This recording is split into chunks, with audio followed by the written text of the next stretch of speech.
Roger Thomazeau, bonjour. Bonjour. Vous êtes vice-président à Lorient Agglomération, chargé de la politique de l'eau. Nous sommes sur un site assez exceptionnel où tout le monde ne peut pas monter. Il s'agit du dôme du château d'eau de l'île de Groix.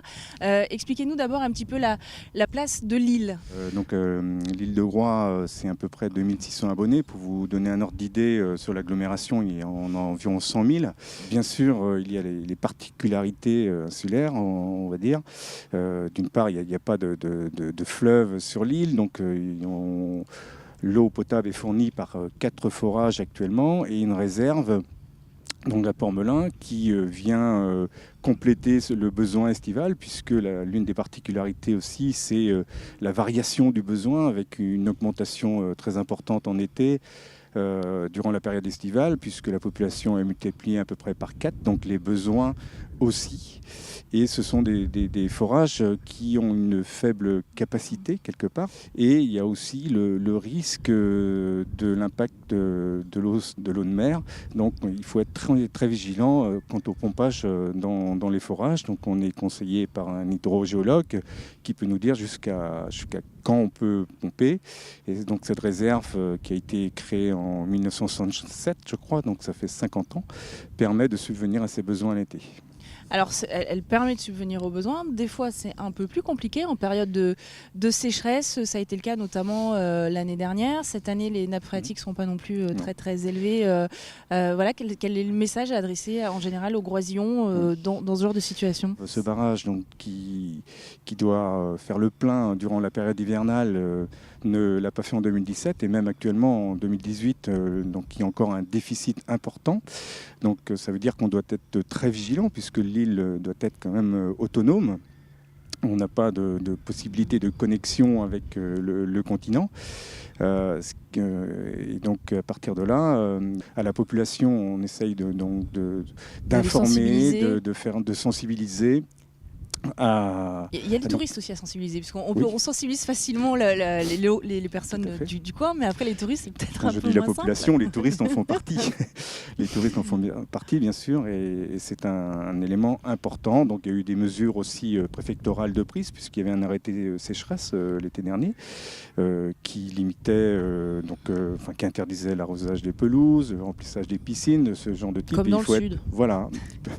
Mais on sera peut-être amené dans les années à venir à avoir ce genre de préconisation plus fréquemment.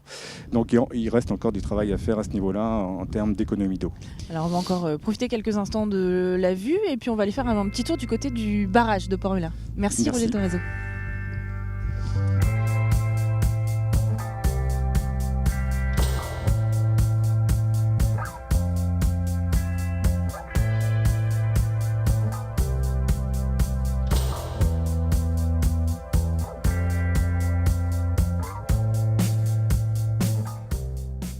Sandrine de Mazure, bonjour. Bonjour. Vous êtes directrice eau et assainissement à Lorient Agglomération.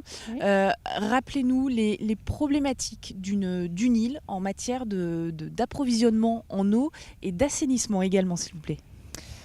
Alors, l'île ici de Groix est alimentée par 2 ressources différentes en matière d'eau potable. Une ressource superficielle, qui est le barrage de Port-Melun, à côté duquel nous nous trouvons.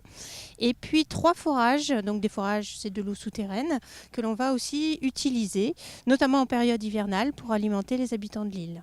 Les forages ont été mis en service pour compléter en fait le barrage de Port-Melun qui ne suffisait plus à couvrir tous les besoins de la population et des saisonniers, des estivants qui viennent sur l'île l'été. Alors il y a l'approvisionnement en eau, mais l'assainissement aussi de l'eau est un volet très important pour l'agglomération.